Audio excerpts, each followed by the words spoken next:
Hi there, how's it going? Back for another monthly update for our Power Users group. And in today's update, what I really want to do is review something that I haven't reviewed with any of our staff for quite some time. And that is just making sure that you are fully aware of all the little tricks for conducting good searches. Whether that's doing a word search, an image search, search within a website, a search on YouTube. Want to make sure you can try to find what you need because so many times now people just say, well, did you Google it? And if you Googled it, you might not have found what you were looking for. So today, that's what we want to take a look at. Hope you enjoy it. Hope it's helpful. I'm going to get out of the way and we'll get started. So let's start talking about how to do a good search. For most people, it's simple. They just put in a search word and you hope for the best. And you may get millions of responses and they may not be organized in the way you want. So let's take a look at how you might be able to improve some of those results. So we're going to type in a little search here and we're going to type in autism and BCBA. And you'll see I got 2.5 million results in half a second, which is a pretty good response. But right away, you have to think about, am I getting information that's up to date and accurate? Autism Speaks, an organization that is viewed questionably by most people within the autism community, so that might not be the most accurate information. It's also old information, 2018, so that's 4 years old. If we come down, our next option is even older, 2014. So we have to go back a little bit to get, here's a 2020. We are really not seeing anything that up to date. Here's a 2021 finally. So there are ways that you can narrow this down. Are you looking for just commentary on things? Are you looking for news articles? So right across the top of the screen, that's the things we want to look at, are our basic tools. So these are all the results. If we just want to see what's being reported in the news, we can click on news and we will see stories. Now, these may come from news organizations like ABC or the New York Times or whatever. They may also come sometimes from blogs that cover news articles, so you may not recognize the source necessarily. And you can use that as a way to gain information that may be outside the mainstream, but it may also guide you so that you can stick to more reputable sources sometimes.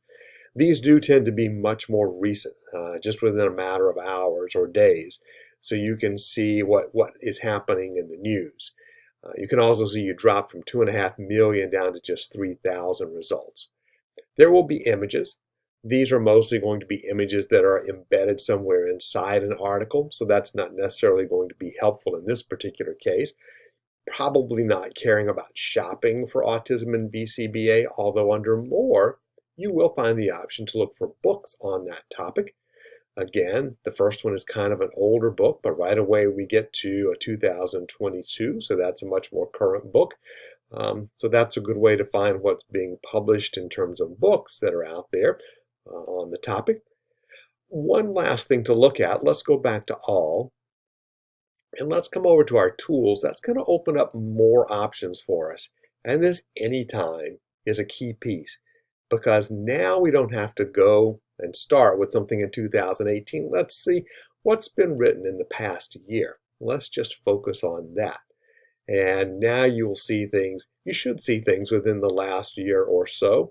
2021, 2022 are all the dates that we're seeing here. So that is a much more helpful result. You can even customize that if you wanted to. You can also decide, do you want all results or just a verbatim with that phrase, autism and BCBA, but we're just looking for general. So those are some tools that will help you narrow your search a bit. So I want to make sure you're familiar with those because those are right there at the top. Those are going to be helpful for you. Now, how can we make this work even better for us? Let's shift to a different one, and I'm going to look at how to use Gmail. Now, if I search for that phrase, I'm going to get videos on it, I'm going to get articles on it, and in most cases, the first hits that I get will be about how to use Gmail. but not always will that be true. Sometimes they will jump all over the place. So one way to narrow that down is to put that phrase in quotes. And that means that specific phrase has to be there. Without the quotes, it's looking for that phrase, but it's also looking for anything that just uses the word Gmail. And I don't want that. So I want to be very clear. I want how to use Gmail. That phrase should be there in every article. How to use Gmail, how to use Gmail, how to use Gmail. That should be a part of every phrase. Now, it may be embedded somewhere inside the article. That may be what it's picking up. It may not be in the title of the article, but still it's letting me know that it's narrowing down my search somewhat. So that's a helpful tool. Use those quotation marks to get a verbatim response. Let's search for something else and look at a different way to narrow down your responses. I want to look for information about the Miami Dolphins football team. And so I start typing in Dolphins, and I'm going to get Miami Dolphins information. I'm also going to get information about the animal, dolphins. And so if I hit Dolphins, I'm going to get all kinds of things. I'm getting videos on dolphins. I'm getting things on the Miami Dolphins. It's a mix of things. And so I want to make sure that I just get what I want. So I'm going to come up and say Dolphins plus football. It has to be about football. And now I will get different results, and there should not really be anything down there about the animal. It should be all about the Miami Dolphins football team. So that's a way to narrow your search by using that plus sign and then putting in an extra keyword to narrow things down. Let's move to a different one. Other than the plus sign, you can use the asterisk if you're not sure of a particular word.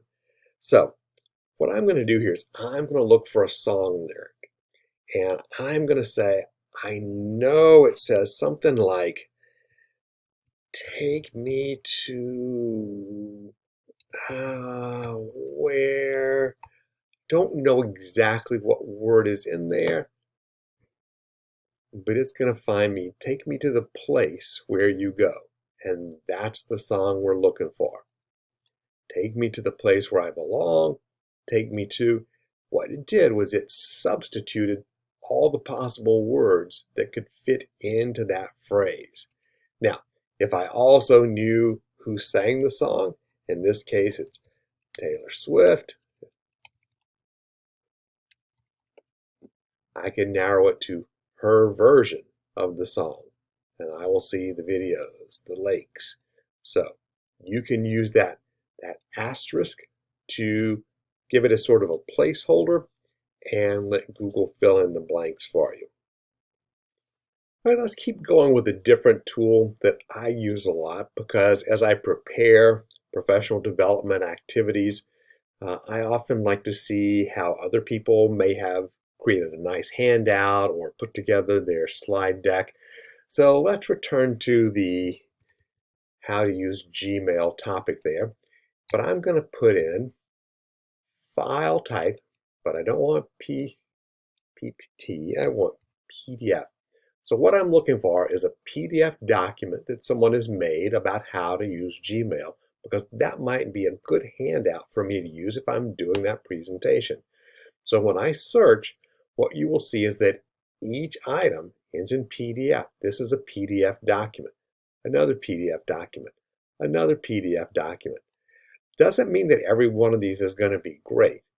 It doesn't even mean that I'm going to find meaningful information in all these. Just like in any other Gmail search, I'm going to have to click on it and find out what it really is. But it is going to be in the form of a PDF document. And maybe I'm going to want to download that and save parts of it. Maybe it's just going to be some inspiration for how I might want to use my own handouts. So that's a good tool to have, to know that you can search for a particular file type. Now, let's say I want to search for something, but I don't want it to be all over the place. I can search for Tom Brady and I will find millions of results. I'm going to find people that wrote opinion pieces about Tom Brady. I'm going to find things about Tom Brady that were written by sports journalists, things that were written by the average everyday person who wrote about Tom Brady on their blog. I don't want that. I want Tom Brady, and I want it just on NFL.com. So I put in site, colon, and the website that I want. And there I will find stories posted about Tom Brady that all come from NFL.com, NFL.com, NFL.com. And you will see now I can narrow down and control the site that I'm searching in so that I don't just get opinion things, but I'm getting things that are more official, if you might want to say. So that's a good way to do a search, is to look within a particular site. Once you find a site, let's look at, I've got this one ready to roll here, history of the NBA.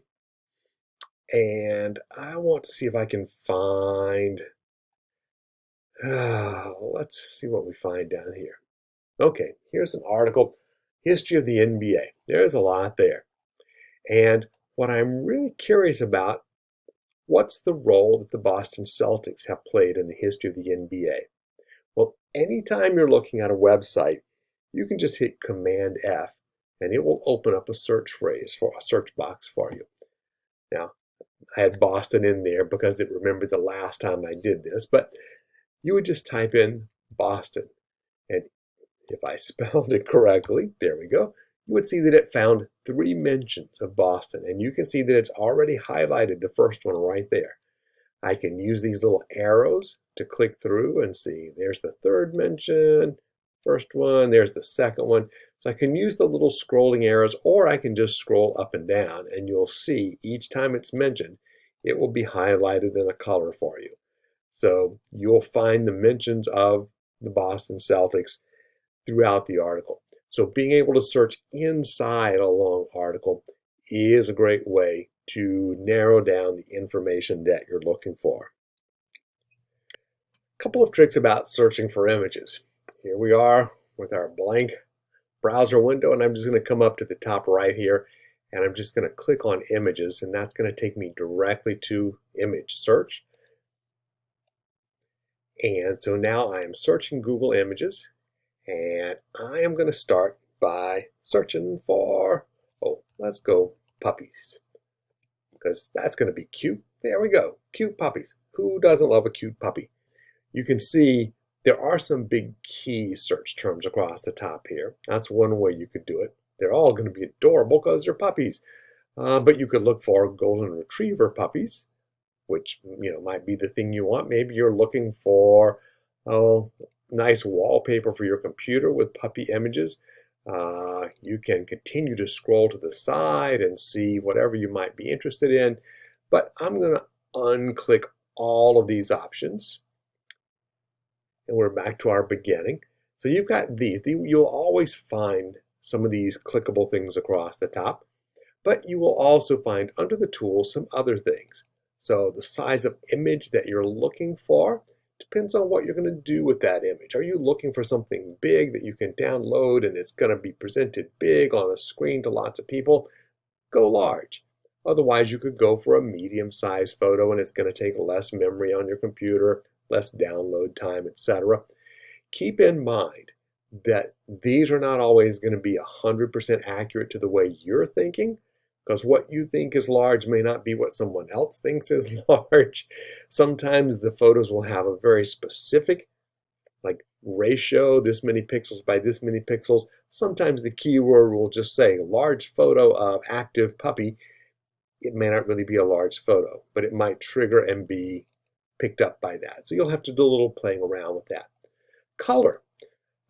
Yes, you can choose any color you want. If you just need black and white photo of puppies, there you go. You can go with transparent, which means the background should be transparent so that if you drop it into some other graphic, you will see through the background. So you could drop this puppy onto a green background and there would be green all around him. So that's what the transparent background gives you. Then you have color selections. You can choose colors and wow, okay. I'm kind of sorry you had to see that, but but that is a lot of pink looking at us, and some of those are a little scary. This one down here in the corner was actually a pink puppy, um, but you can see that you can choose your puppy so that if you do have a color theme in a slideshow presentation or whatever, you might want to pick up that color in some of the surrounding things, whether it's in the background, whether it's in the clothing, whether it's other people have put in a colored background. Helps you maintain a color theme if that's what you're looking for. We'll go back to just any color. And then you have the type. Now we're looking at pictures. You could just go with clip art if you just need a fun little clip art of a puppy. So you've got different options there as well. The last thing we will look at here is you again have your time. How recent do you need it to be? With a puppy, it probably doesn't matter, but with some things it might. And then you've got usage rights. Is it a commercial license or is it a Creative Commons license? And we'll talk about that just a bit more in a moment. But I just wanted to focus on these first options first. The colors with the puppies, again, it was the background. If you move to flowers, you will see that the color type much more important there because you really do start to see a lot of green flowers show up if you're looking for them. If you love yellow flowers, you can go and pick out the yellow flowers. You can find probably not black flowers, but let's say purple. You will find plenty of purple. Now you're going to notice this photo right here, gardeningchannel.com. It is showing up no matter what color we select. And that's because sometimes when people post a photo in their metadata, they will list words that aren't accurate for their post because they are just trying to make sure that they get lots of hits, lots of eyeballs on their content. So you will always find a few things when you search for purple that aren't really sticking to the theme of purple. But as you can see, it's pretty reliable. And so that's a good way to narrow things down is with those color options. All right. Let's do a different search. Let's get something new to look at here. Let's look at Mount Washington for a moment. And I want you to pay attention to the photos that you're seeing. You're seeing some photos of the mountain. You're seeing some up-close photos of the sign at the summit. And we're going to go to the tools, and I want you to look at usage rights. Commercial and other licenses means it really wants you to pay for a license to use that photo, whether it's in a PowerPoint or whether you're putting it online on your website or whatever. A Creative Commons license means that you can use it as long as you don't modify it and as long as you give credit for it. So that's how you can get a commercially available photo and still use it. So you still get nice photos of Mount Washington, different photos than what you were seeing before, but you'll find plenty of photos that you can show. And if you find the photo that you like and you can see that it is licensable, it tells you it's licensable through Wikimedia Commons. You can look and see what the license is. In most cases, it's always going to be the same. They just want you to give credit to wherever. So you can say, photo by Harvey Barrison, the White Mountains. So it's pretty lenient, but it is a way to make sure you're not violating copyright. When you go to download the photo, you do want to go to the website itself. You're going to get the highest quality photo when you right-click and save your image there. So check out the licensing if you are going to use this in any sort of public way. If you're just looking for cute pictures for yourself, doesn't matter. But a public-facing photo in a large presentation at a conference, or if you're presenting on some information on a website, it's nice to know that you have worked properly within the license. Last thing I want to look at with a search by photos is to actually use a photo to do the search. Maybe you have a photo of something you like. You want to find where it is online. So I'm going to grab a photo that I have over here of a sneaker. And the minute you drag a photo in, you can see that it changes up there. It no longer says space for you to type into. it's a place for you to drag. Now this little camera here would give you the same option. It's even going to let you put in a URL of a photo if you know what that photo is. But we're just going to grab our photo, drop it in there. These are sneakers that I like. Where can I buy these sneakers? So, pair of black Vans slip-ons. There's a million colors of them, and you can see where you can buy them. All the different places that they're going to show up on there. Starting with their website, obviously. So, just dragging in a photo of something that you found online that you like, you can find out more information about it. Just a couple of final tips and tricks for you. Let's say by this point in searching for things, my fingers are tired. I don't want to type anymore, and I don't have to. I can search by voice. That's why there is always a microphone in Google's search box. I click it, autism and BCBA, and it will do the search for me. I don't have to type. I can click again. Tom Brady and the Patriots. The moment you pause, it knows that you are finished talking and it will complete the search for you. Now that's pretty darn cool. I like that. Let me show you one other thing that's happening here, just in case you haven't noticed. I'm going to do a general thing here, Gmail. I do want you to notice that I always get this little pop-up over here, if it's relevant, from Evernote. And that's not an advertisement for Evernote, but we've talked about Evernote before. We talked about it in our Power Users course. If I do a search and I already have something related to that saved in my Evernote, it will show me results relating to Gmail already in my personal notes so that I can see what I've already got and go click on those. So Google is not just searching the internet, it is also connected to my Evernote because I set up Evernote in that way. I said, show me those search results, and it does. So it's connecting me to work that I've already done, and that is really helpful. Now, I want to jump to YouTube for just a moment. It is easy to search for things in YouTube with the search bar up at the top. Let's do a search here. Well, I'll just take Password Manager. That's a thing I looked at earlier in the day for someone else. You can see here's something 2 months ago, 11 months ago, 1 year ago, 2 years ago, but now we're back to just 8 months ago. Now we're back to just 1 month ago. It doesn't go in order when you search. It's going based on how many hits the video has gotten, how popular that particular channel is, all the different things in their algorithm to push things to the top.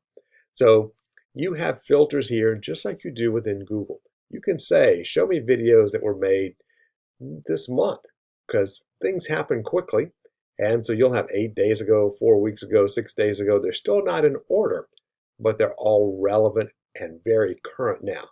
So you'll know you're getting things that are current. You're not looking at old versions of the password. Do you want a quick hit, or do you want something that's longer, a little bit more of a tutorial? Let's see if we have something in the past month in the 4 to 20 minute range of the videos, and there we have a few. So you can really start to narrow things down using these search filters. And that's very helpful to know that those are there and to know that you can use those. Once you get inside a particular channel, someone that you like a lot or someone that you watch, so you go to this person's channel and you search for them and you search for Password Manager or things about passwords. You can't change the order that things are coming up. 3 years ago, and then 3 weeks ago, and then 4 days ago, and then back to 5 years ago. You don't have filters where you can really modify within a channel, but you certainly can when you're looking at YouTube as a whole. I'm back so we can wrap things up here. Last thing I want to mention is, what search engine do you want to use? I always start with Google. I use Google almost exclusively, but every search engine will give you different results. And so if you want to search around and you're really trying to find the best options, it's good to try more than one search engine. And You can do all that within your one browser. I did a search for things to do in Connecticut, and you'll see we start off with planetware.com, 20 top rated things. Then we've got Lake Compounds, Mystic, Mark Twain House. This is Google. Now, I did the exact same search, things to do in Connecticut, using Bing. And I got Mark Twain House, East Rock Park, Grove Street Cemetery. I get travel advisories. I get popular destinations. I get 15 best things to do from TripAdvisor, ConnecticutVisit.com. A very different list of things. A few things overlap. Mark Twain House overlaps. That's pretty much the only thing. DuckDuckGo. What did I get here? I got started with some churches. And then I've got things to do with prices, but that's just an ad, so we can skip over that. We can even kind of skip that ad there. TripAdvisor.com, 15 best things to do. Connecticut Visit, some images in Connecticut. Visit Connecticut, great things to do. You can see different items. There are some overlaps, but if you're doing serious research on behavior analysis or on curriculum for your classroom or on planning your own vacation, use more than one search engine. Just give it a shot. See how it feels to do those different things. See what kind of results you get. You're going to get different things. All right, that's more than a dozen tips. Just reminders, refreshers, making sure you're doing a good job with your searches. I hope that's helpful. I hope that little by little, you are feeling more like a real power user.